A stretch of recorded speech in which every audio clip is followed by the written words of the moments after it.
In the heart of a land forgotten by time, there lay a village shrouded in shadows and whispers. It was nestled deep within forests so dense that sunlight barely touched the ancient stones scattered like silent witnesses to centuries long past. The air hung heavy with secrets, thick as the mist that curled through crumbling walls and twisted branches. This village was more than a place. It was a living memory of old customs, silent curses, and unspoken fears that weighed upon every soul who dwelled there. The wind seemed to carry the voices of those long gone, murmuring warnings no one dared to ignore. Two noble houses ruled this land, their names spoken with both reverence and dread, the Montclairs and the Valois. For generations, these families had been locked in a bitter feud, their rivalry not just of land or power but of deep, ancient wounds that bled into every corner of village life. Where once neighbors smiled and shared harvests, now eyes flickered with suspicion, and whispers of treachery curled through the marketplace like smoke. The feud was woven into the very fabric of tradition, an endless thread of hatred and loyalty tangled tight around the villagers' hearts. No one could remember a time before the quarrel, and no one dared to dream of peace.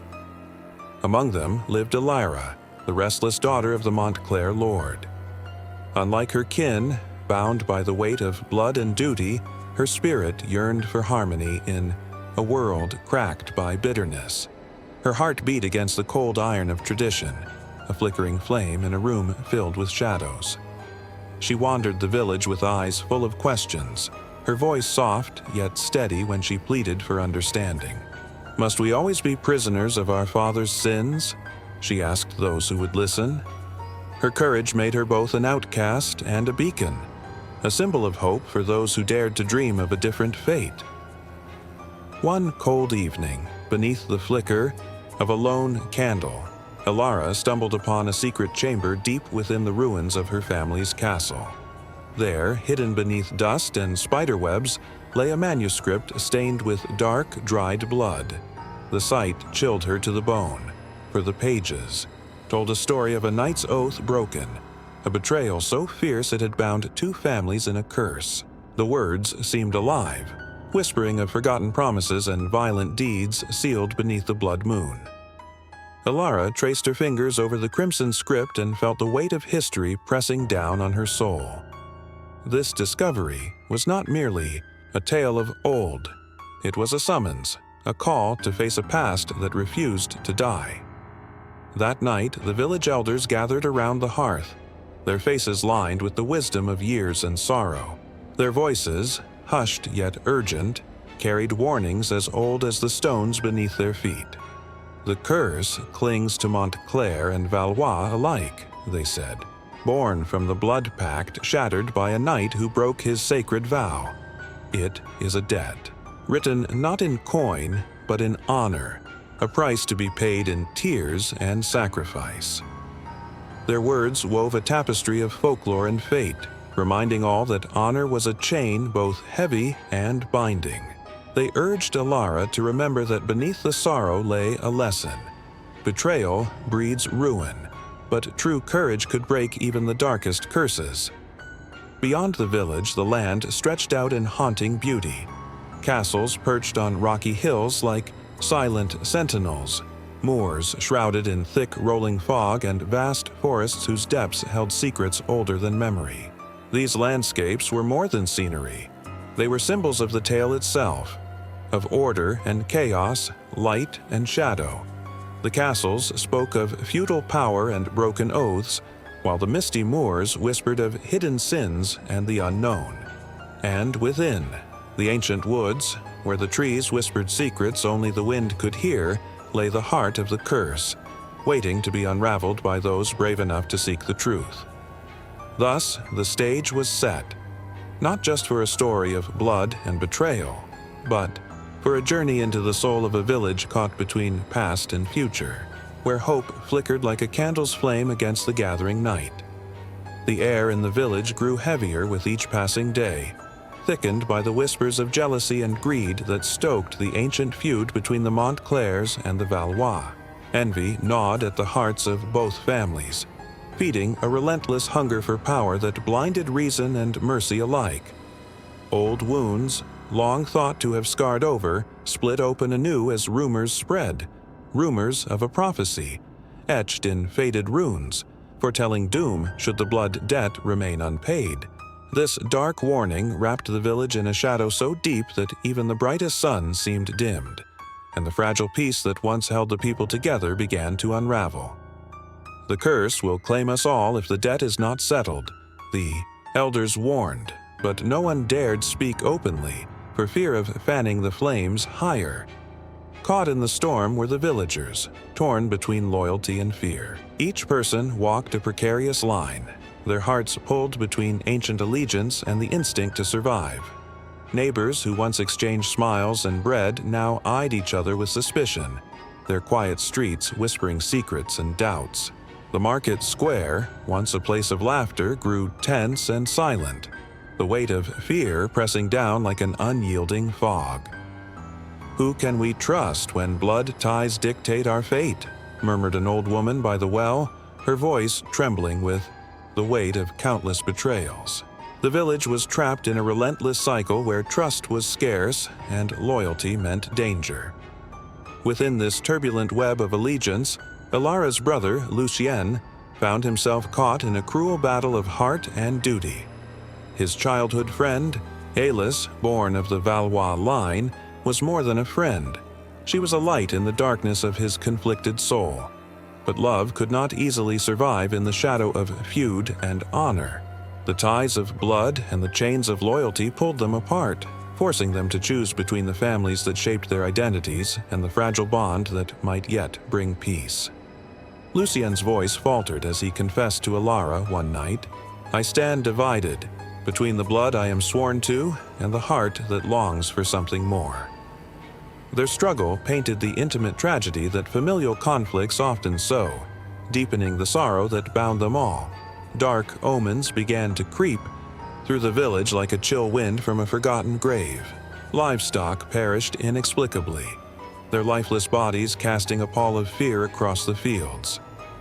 Crops withered under skies that held no mercy, and at night, shadowy figures prowled the ancient woods. Wolves or spirits, none could say. Mothers clutched their children close, and men whispered prayers to saints long gone, hoping to stem the curse that tightened its grasp like a serpent coiling. "The land itself mourns," said the hermit saint who dwelled beyond the moors, his voice a low warning carried on the wind. These signs were not mere chants, but the dark threads of fate pulling tighter, warning that the village's time of reckoning was near. Then, as if the heavens themselves wished to speak, the blood-stained manuscript revealed its terrible secrets. Pages, once hidden in shadow, now bled truths too painful to bear. A forbidden love, forged in the fires of passion and betrayal, surfaced from beneath decades of silence. A knight's oath, once sacred and sworn beneath the cold light of the blood moon, lay broken and desecrated. The battle that had torn the village apart was no simple clash of swords, but a wound deeper than flesh. A wound of trust shattered and vows undone. Alara's hands trembled as she read, understanding at last the darkness that had poisoned generations. "This is no tale of heroes," she whispered, "but of men who lost their souls to greed and pride." Faced with such a burden, Alara found herself at a moral crossroads. To speak the truth was to risk shattering the fragile peace that hung by a thread. To silence it was to allow the cycle of vengeance to spin on, endless and unforgiving. The weight of feudal duty pressed heavily on her shoulders. Honor demanded reckoning, but mercy begged for forgiveness. Late into the night, she wrestled with her conscience, questioning the meaning of justice and the cost of silence. "If the past remains buried," she pondered aloud, "how can we ever hope to walk into the light?" Her heart ached with the knowledge that breaking the silence might bring pain, but also the faintest hope for redemption. It was a choice no one could make lightly, for the fate of the village, and perhaps her own soul, hung in the balance. Thus, the village stood on the brink of ruin or renewal, caught between the shadows of a cursed past and the fragile promise of a new dawn. Beneath the blood-red sky that hung low and heavy over the village, the fragile truce shattered like brittle glass. Whispers swirled through the air. Elara's brother, Lucien, was accused of betrayal, of siding with the enemy Valois. The villagers, their faces etched with fear and anger, gathered in tense silence. The crimson dusk seemed to bleed into their hearts, an omen as dark as the secrets they'd long buried. How could he turn against his own blood? An elder spat, eyes blazing with distrust. Lucian stood silent, his shoulders heavy under the weight of accusation, knowing well that the coming reckoning might drown the village in flames. The line between kin and foe blurred beneath that ominous sky, and the past's wounds threatened to rip open anew. In the ruined chapel where once a sacred blood pact had bound Montclair and Valois, Elara stood tall, her voice steady despite the storm. Inside her, around her, the Valois heir and the village elders gathered, their eyes wary but drawn to the courage in her words. "Decades of silence have fed this darkness," she declared, her gaze unwavering.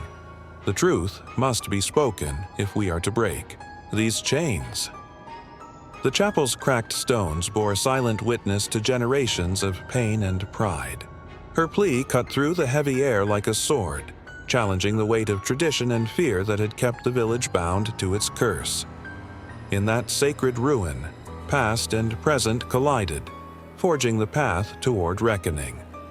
The blood-stained manuscript, held reverently in trembling hands, unfolded its final secret.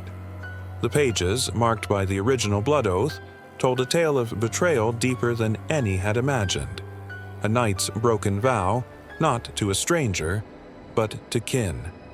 The curse that had gripped the families was born from this treachery, a wound festering through the ages. Murmurs rose among the villagers as guilt and dread seeped into their hearts. "It was not just war," an elder whispered, "but a betrayal of blood and honor." The revelation shattered old grudges while stirring the heavy burden of shared suffering. The curse was no longer a distant shadow, but a living, breathing chain binding them all. From the forest's dark edge, the shape-shifting wolf emerged, its eyes gleaming with a fierce, sorrowful light. Once the knight's loyal companion, it now walked the earth as a cursed guardian, the very embodiment of the village's sin and sorrow. The villagers stepped back in awe and fear, for the wolf's form shifted between man and beast, a haunting reminder of what their hatred had wrought. Its presence was a silent testament to the thin line between punishment and the hope for redemption. "The wolf carries our past," an elder said softly, "but perhaps, through it, we might find a way forward." The creature lingered like a shadow of fate, both guardian and curse intertwined. Tears streaming down her face, Elara stepped forward with fierce resolve burning in her eyes. "I will be the pilgrim to end this curse," she vowed, her voice trembling but unyielding. Tradition demanded blood, but she offered sacrifice and truth instead. Her courage defied the chains of feudal duty and ancient grudges. "If I must walk the path of suffering, then so be it, for only through sacrifice can the cycle end." Her vow echoed through the silent chapel, a beacon in the darkness. With every step she took toward redemption, Elara carried not just her own fate, but the hopes of a village longing to break free. Her sacrifice was the spark of mercy that might heal generations of pain, proving that even in the darkest tales, courage could carve a path to peace. After centuries drenched in bitter feud, the village of Montclair began to breathe anew. The Montclair and Valois families, once locked in unending strife, now cautiously opened their hearts to the fragile gift of forgiveness. Elara's courage had ignited a spark that softened even the hardest of eyes, those once sharp with suspicion. The heavy chains of hatred loosened slowly, like ivy peeling from ancient stone. Though broken walls and wary glances remained, silent witnesses to the bloodshed, the air grew lighter. The village, weary from its long night of sorrow, stepped trembling toward dawn, hoping that the wounds of the past might one day heal. Elara took on a sacred charge, becoming the keeper of stories and traditions that had shaped her people's lives for generations. She breathed new life into the ruined chapel, transforming it into a sanctuary where memories lived like flickering flames. Within those weathered stones, the voices of ancestors spoke once more, guiding the village's future with wisdom earned through pain. Ilara's gentle hands rekindled the ancient art of storytelling, weaving tales of valor, loss, and hope that bound the community together like a finely spun tapestry. Through her, the past was honored and the future made bright. The villagers, gathered in solemn ritual, facing their shared guilt with trembling hearts. Acts of penance rippled through the village like a cleansing tide, simple gestures of sorrow and repair that demanded bravery beyond the sword. To forgive, an elder whispered, is the hardest battle of all. One by one, grudges were set down like heavy shields, and the burden of vengeance lifted, freeing them from the endless cycle that had once held them captive. Courage softened the deepest scars, and through this collective healing, the village found the strength to hope again. In the quiet shadows of the forest, the shape-shifting wolf, once a symbol of curse and divine judgment, stirred one final time. With solemn grace, it slipped away from the village's edge, its form dissolving into the misty trees.